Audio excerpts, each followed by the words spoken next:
Boa tarde, bem-vindos aqui à Praça Pública Especial. Hoje temos a primeira convidada desta campanha eleitoral, é a Mariana Aiveca, do Bloco de Esquerda, 65 anos, é membro da Mesa Nacional do Bloco de Esquerda e foi deputada entre 2005 e 2015, eleita pelo Distrito de Setúbal, tendo sido candidata também à presidência da Câmara Municipal em 2013. Tendo uma forte ligação, penso eu, a Setúbal, como se justifica agora a sua candidatura aqui pelo Distrito de Beja? Antes de mais, boa tarde e bem-vinda. Muito obrigado. Muito boa tarde, agradeço o convite. A ligação também é ao Distrito de Beja, vamos lá ver. Eu resido em Setúbal desde muito nova. Os meus pais são daqui, do Alentejo. Eu nasci no Penedo Gordo, portanto ali muito próximo de Beja. Os meus pais também, e toda a minha família é muito dali. E muito cedo tiveram que emigrar à procura de uma vida melhor e, portanto, fomos para o Distrito de Setúbal, para a zona do Barreiro, e pronto, e essa circunstância levou a que a minha vida fosse muito por ali e fosse eleita por aquele distrito. Em 2015, e após a saída do Parlamento, porque era tempo também de dar lugar aos mais jovens, foi com todo o prazer que encabecei aqui a candidatura por Beja. Foi um pouco o meu regresso às origens, e agora também a convite da estrutura do Bloco de Esquerda, mais uma vez se proporcionou, e portanto eu creio que é de novo um regresso às minhas origens, e é com todo o gosto que faço esse regresso, porque em determinada altura da nossa vida sentimos muito essa necessidade. Fazer alguma coisa pela terra que me viu nascer é para mim muito gratificante e simultaneamente muito importante. Pelo que pudemos ler, o combate às alterações climáticas é uma das prioridades, se não mesmo a prioridade do Bloco. Quais as propostas nessa matéria que o Bloco pode apresentar? Vivemos um tempo em que é uma emergência esse combate às alterações climáticas. Nós dizemos, e é facto, que com o clima não se negocia. Não é possível fazer essa negociação como fazemos noutras matérias da nossa vida. E, portanto, hoje o que se coloca é ou se tomam as medidas já, e as medidas passam por medidas individuais e coletivas também, mas passam sobretudo por medidas políticas à escala dos países e à escala mundial.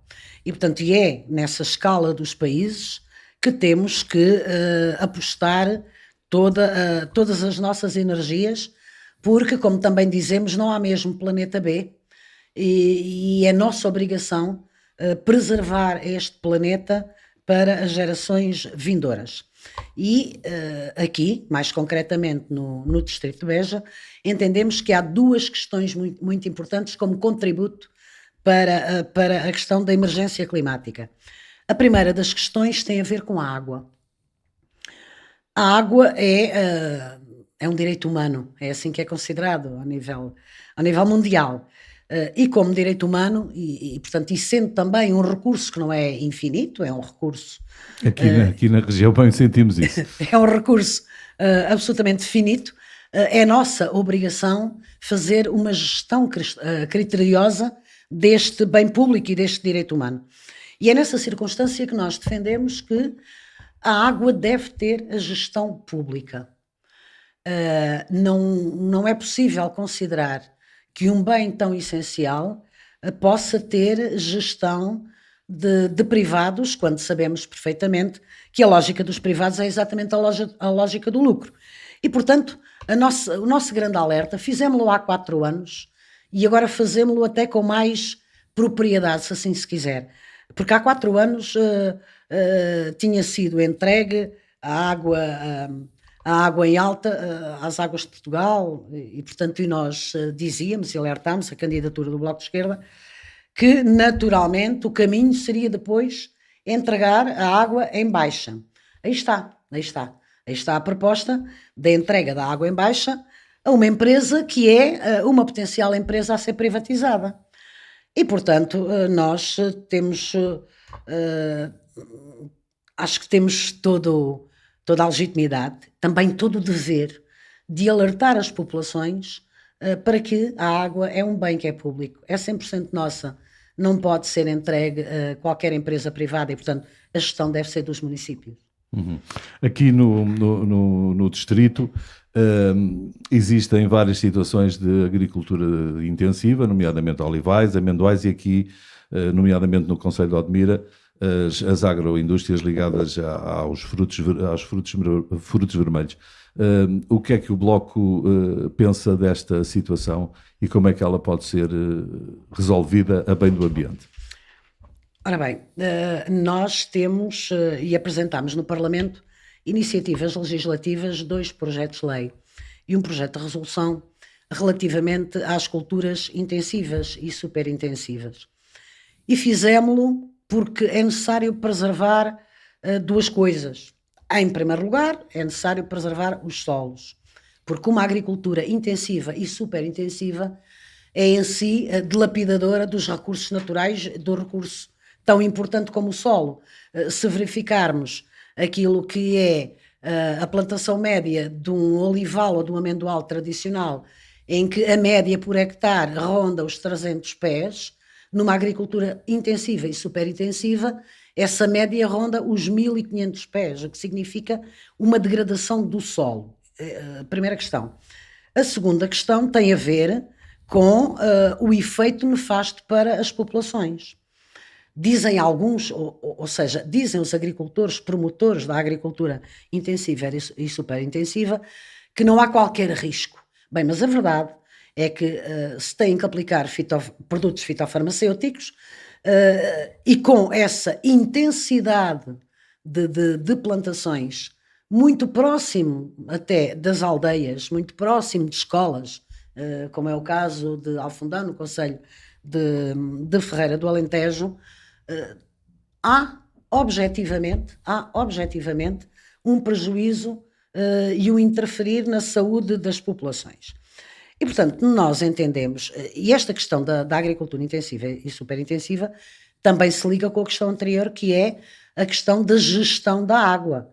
Porque, claro que esta é uma agricultura de regadio, naturalmente, precisa de água, e é um recurso que está a ser gasto intensamente e sem qualquer, sem haver qualquer regulação, digamos assim.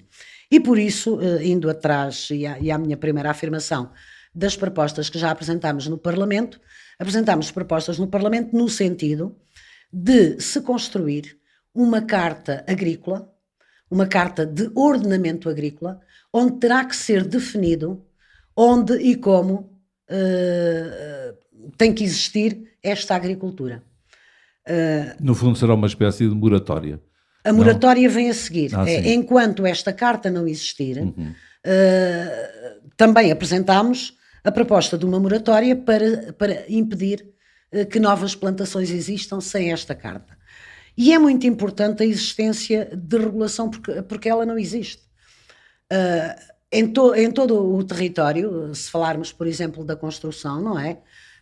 Nós não podemos construir uma casa, ainda que o terreno seja nosso, porque este é um argumento de muitas pessoas e de muitos agricultores, o terreno é meu, logo eu planto como eu quero. Ora, isso é interferir também na liberdade dos outros, na saúde dos outros e por aí fora. Mas a verdade é que quando temos um terreno, por exemplo, para fazer uma construção, obedecemos a regras. Há regras para o edificado. Desde logo, regras de implantação da própria construção, regras da construção em altura, regras de distância entre casas, não é?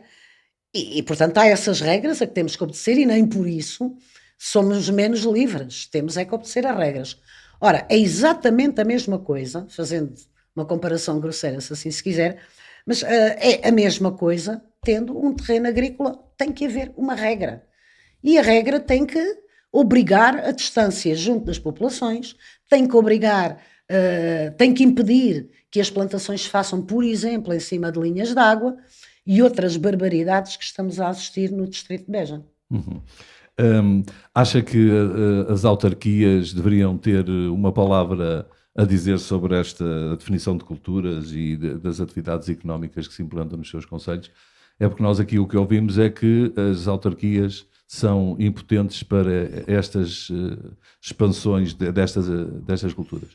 Nós entendemos que as autarquias não deviam só opinar, mas decidir, e o seu parecer ser vinculativo. Aliás, as autarquias, enquanto poder de proximidade, têm um papel muito importante junto das populações, porque são elas que, em primeira análise, sentem e sabem, melhor que o poder central, que está mais distante, não é? É um poder de proximidade e que deveria interferir e que deveria até ganhar as populações para a sua consciencialização, quer em termos de alterações climáticas ou outras. E, portanto, na nossa perspectiva, o parecer das autarquias nesta carta reguladora que propomos, nesta carta agrícola, deve ser um parecer vinculativo, porque as autarquias não podem também ficar num conformismo tal ou numa impotência tal que não é nada comigo, é com o poder central. E, portanto, nós entendemos que o poder central tem que ter uma palavra, através das direções regionais de agricultura, obviamente, mas o poder local é quem melhor sabe e quem melhor sente os anseios das populações e a sua defesa. E, portanto, deve ter mesmo uma palavra vinculativa a dizer. Sente que o Baixo Alentejo está numa situação de abandono ou não? Claro. Repara, o Distrito de Beja perdeu nos últimos 4 anos 5.894 eleitores. Significa que o problema é sério há muitos anos. O problema não é sério agora.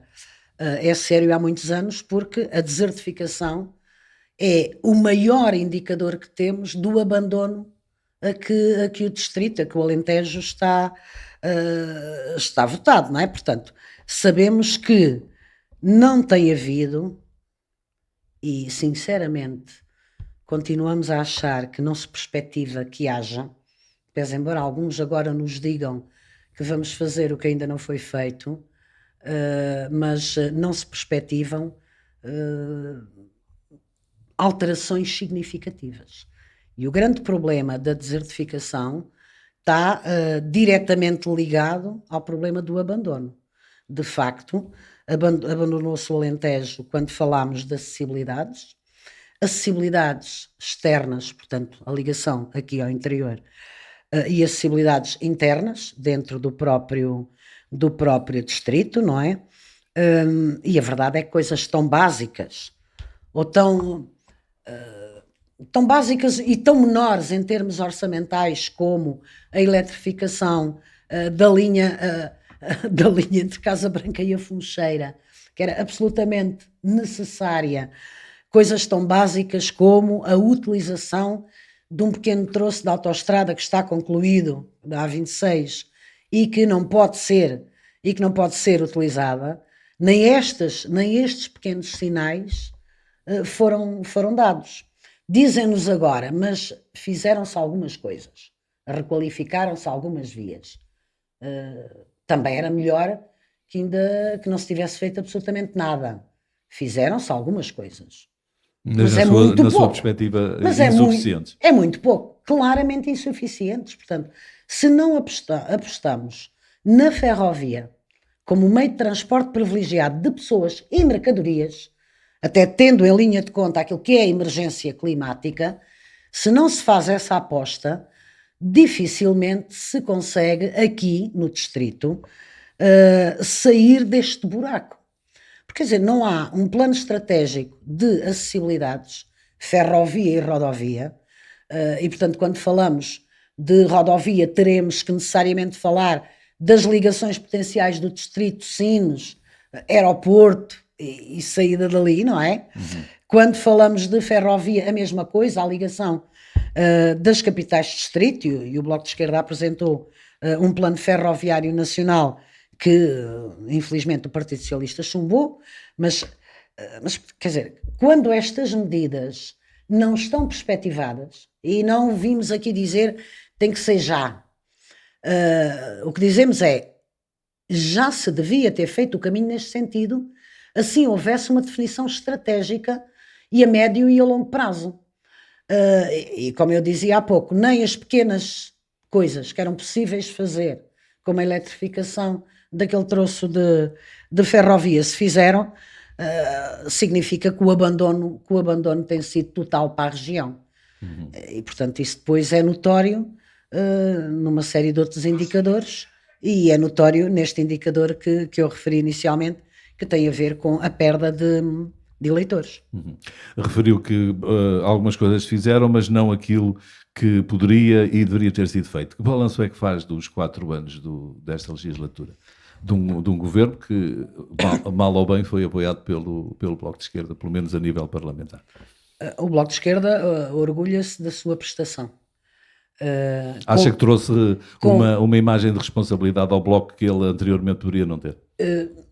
Não diria bem isso. Trouxe a imagem que o Bloco de facto é capaz de ter propostas, e portanto é a confirmação dessa imagem. Eu estou-lhe a perguntar isto porque António Costa disse que viria se calhar cairia o Carme Trindade se o Bloco de Esquerda tivesse uma votação firme nesta altura. Até deu o exemplo de Espanha.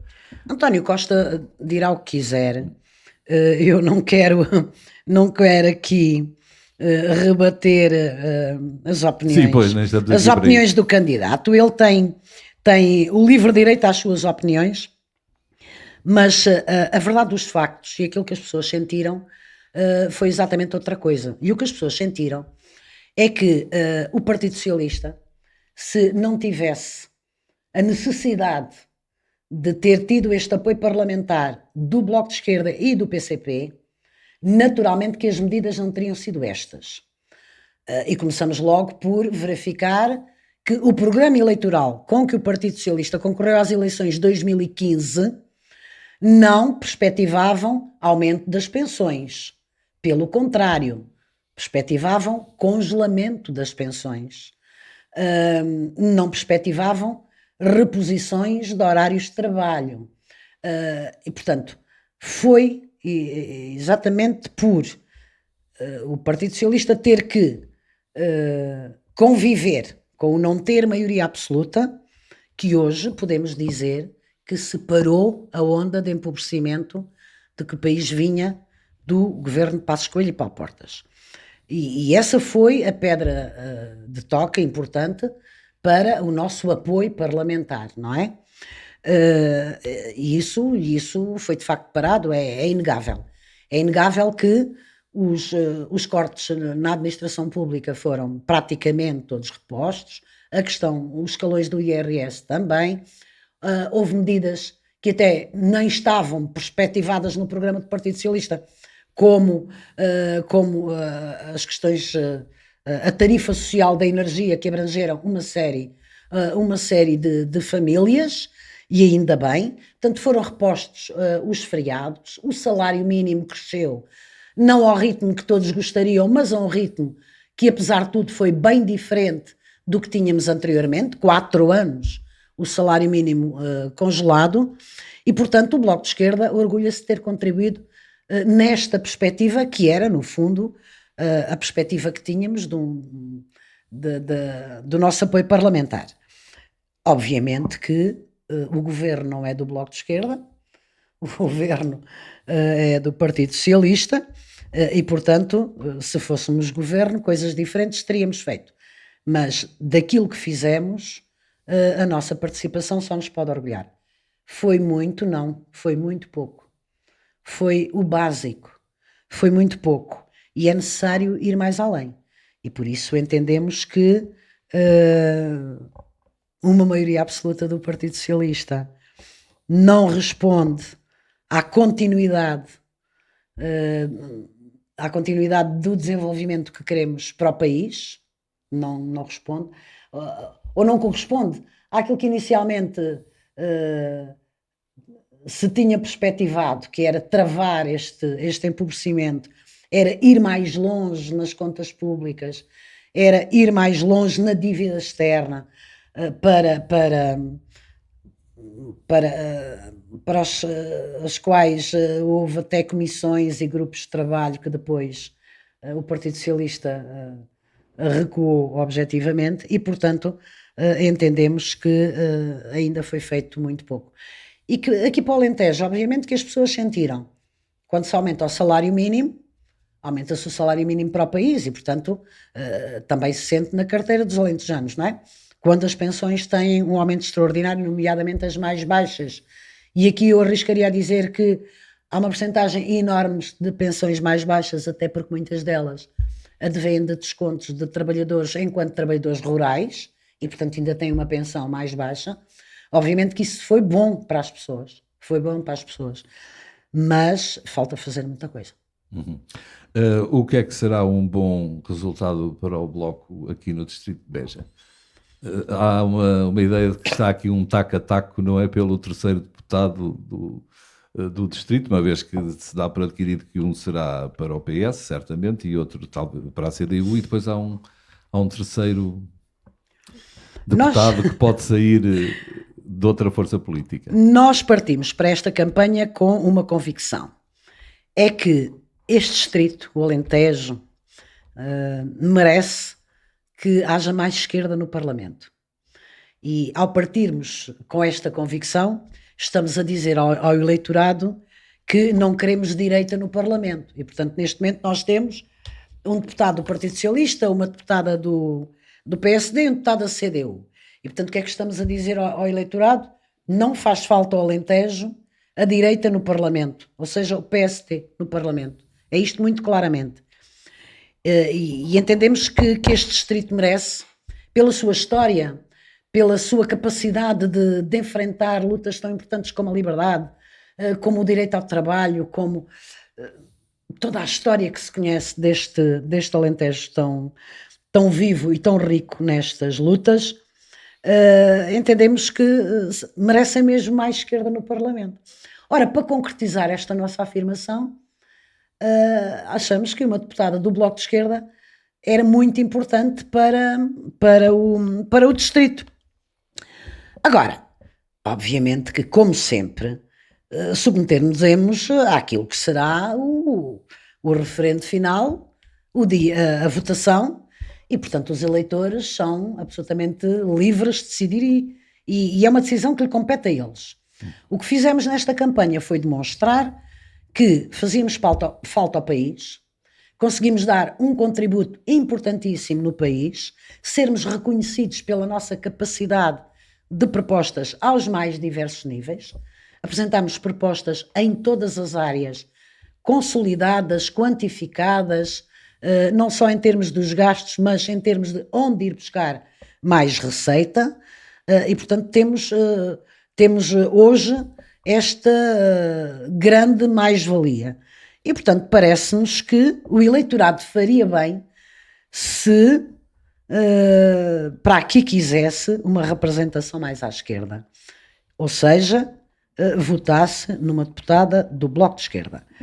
Naturalmente que nos acataremos com toda a humildade, mas também com toda a confiança e com toda a alegria, aquilo que for o resultado. Nós nas europeias ficámos aqui neste distrito como terceira força. Aliás, como já éramos no país, e portanto há aqui um salto, digamos assim. E isso foi muito importante. E portanto partimos com esta convicção. Um bom resultado seria cumprir-se esta premissa. O Alentejo merece mais esquerda no Parlamento, uma deputada do Bloco de Esquerda faria a diferença. Não sendo possível, não ficaremos de braços caídos, como não ficaremos nunca. E os nossos deputados e deputadas, eleitos por aqui ou por outro, por este distrito ou por outro círculo eleitoral, responderão com certeza às questões do Distrito de Beja, às questões do Alentejo, como sempre fizeram.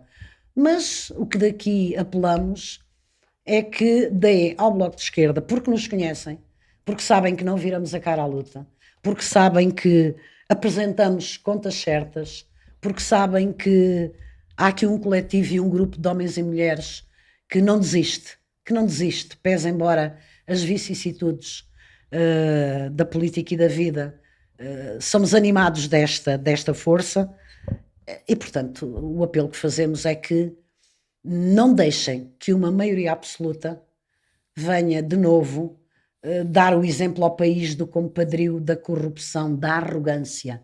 Maioria absoluta significa que a diversidade parlamentar acaba no dia que uma maioria absoluta imponha a todos os partidos, porque não necessita deles, nem dos seus contributos, a sua arrogância governativa. Já tivemos isso, toda a gente reconhece que o país não gosta de maiorias absolutas e, portanto, ter maioria absoluta aqui neste distrito e aqui no Baixo Alentejo significa 2 deputados do PS e um da CDU. Isso é maioria absoluta no distrito. E o que nós propomos é que se diversifique. E, portanto, o deputado da CDU com certeza estará eleito, um deputado do PS com certeza estará eleito, que desloquem o seu voto e que votem na terceira força do país, que é o Bloco de Esquerda. E é esse apelo que eu quero também aqui deixar. Então, a nível nacional, será também uma prioridade evitar a maioria absoluta do PS? Exatamente. E isso faz pelo crescimento do Bloco? Naturalmente, o Bloco é a terceira força no país. E, portanto, o Bloco é o partido que está em melhores condições de impedir a maioria absoluta. Com certeza, outros também... Disponibilizando-se para apoiar eventualmente outro governo do PS. Bem, isso veremos. Isso veremos. Ninguém apoia só porque sim. Sim. Não o fizemos em 2015, não o faremos em nenhuma circunstância só porque sim. Ver-se-á a seguir. Agora, o que já vivemos e o país já viveu foi a maioria absoluta de Cavaco, foi a maioria absoluta de Sócrates. E o país perdeu. E, portanto, se aqui foi dado uma certa lufada de perspectivas diferentes de governar, de partidos que precisam um dos outros para fazer equilíbrios, de uma vivência de respeito uns pelos outros, parece-me que não devemos perder essa lógica. Aliás, o próprio Partido Socialista não consegue dizer claramente que quer maioria absoluta. Pronto. Adjetiva de outra forma. Mas o que verdadeiramente quer é maioria absoluta, porque esta campanha tem, de vez em quando, foge a boca para a vontade de António Costa. E quando lhe foge a boca para a vontade, fala de imbecilhos e outras coisas. Mas pronto, queria de facto deixar aqui este apelo. Como é que avalia a campanha do Bloco de Esquerda até o momento, a receptividade nas ruas? A receptividade tem sido bastante boa. Nós não temos sentido um virar de cara. Mesmo os que não concordam 100% connosco, não nos viram a cara e mostram alguma disponibilidade até de discussão. Sentimos que ainda há muito eleitorado indeciso, sentimos isso. E, portanto, o que temos feito é passar por todas as zonas, por todas as aldeias, por todas as vilas, por todas as cidades, com iniciativas de rua, contactando com as populações, contactando com movimentos sociais que, entretanto, emergiram também aqui no Alentejo, no sentido do esclarecimento e no sentido do confronto de ideias. Porque a democracia faz exatamente deste confronto de ideias. E ainda bem que as pessoas não nos viram a cara e que às vezes querem saber mais. E isso é um ponto extremamente positivo, porque é gerador de discussão. Se é gerador de discussão, com certeza alguma coisa nascerá da discussão sempre. Nasce a luz, como se costuma dizer. Como será o encerramento da campanha aqui no Distrito de Beja? O que é que está previsto? Nós temos ações todos os dias, até ao final, até à sexta-feira. Na sexta-feira ainda faremos uma incursão no Concelho de Ferreira do Alentejo, com uma visita à Câmara e queremos enfatizar muito até as questões daquele concelho, porque de facto é ali que as coisas... É ali, não é só naquele concelho, mas é fundamentalmente naquele concelho que a agricultura intensiva e super intensiva está mais agressiva, digamos assim. O concelho de Beja também, mas ali está muito agressiva. É ali também que se instalaram indústrias que estão a afetar e a movimentar populações, como as fábricas da queima do bagaço de azeitona, como se sabe. E pronto, faremos a campanha até o último dia, e até o último dia em contacto com as populações, e até ao último dia com a mesma garra e a mesma alegria. Nós temos uma energia inesgotável. E portanto acho que conseguimos manter, porque os ativistas do Bloco de Esquerda têm uma marca, não viram nunca a cara à luta. São humanos naturalmente, não são robôs, mas não viram a cara à luta, são ativistas com um grande sentido de participação, uma grande garra, são homens e mulheres que de facto aguentaram esta campanha, vão aguentar muitas outras e estaremos aqui com muita energia sempre. Olha, Mariana Iveca, não sei se quer fazer algum apelo final aos eleitores. Eu fui fazendo. Sim, já foi feito ao longo da conversa. Eu fui fazendo o apelo ao longo da conversa e, portanto, o que é que eu posso dizer aos eleitores? Os eleitores têm cabeça para pensar, os eleitores sentem a governação do país, os eleitores sentem que no Alentejo há muito para fazer, sentem que os serviços públicos encerraram e que é necessário haver um plano de reativação desses serviços públicos, que é o que o Bloco de Esquerda propõe. As pessoas sentem no Alentejo que cada vez estão mais isoladas porque necessitam de melhores transportes, melhores acessibilidades, de aproveitamento das estruturas que têm, nomeadamente do aeroporto, ligado a um plano concertado de acessibilidades. No Alentejo sentem que a saúde sofreu uma grande degradação e que é necessário também traçar um plano de abertura de centros de saúde ou de reabertura de centros de saúde, porque é essencial apostar nos cuidados de saúde primário. Estas são as pedras basilares para o desenvolvimento aqui no Alentejo. O Bloco de Esquerda compromete-se nos compromissos que tem propostas para responder a estas preocupações.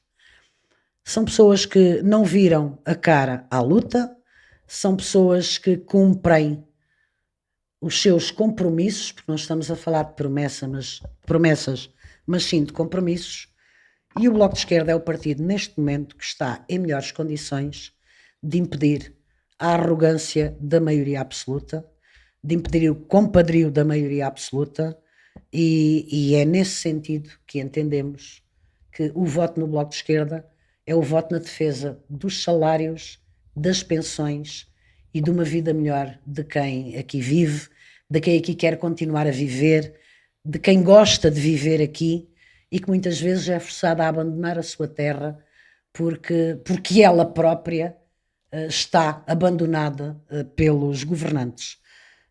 E é com esta comunhão de sentires que nós nos sentimos, e é com esta comunhão de sentires que nós apelamos a que confiem no Bloco de Esquerda, porque aqui está gente de confiança. Façam acontecer no dia 6 de outubro. Pronto, Mariana Iveca, muito obrigado por ter vindo aqui à Rádio Rio, Rádio Internacional de Odmira, e felicidades para o resto da campanha. Muito obrigada. Obrigado.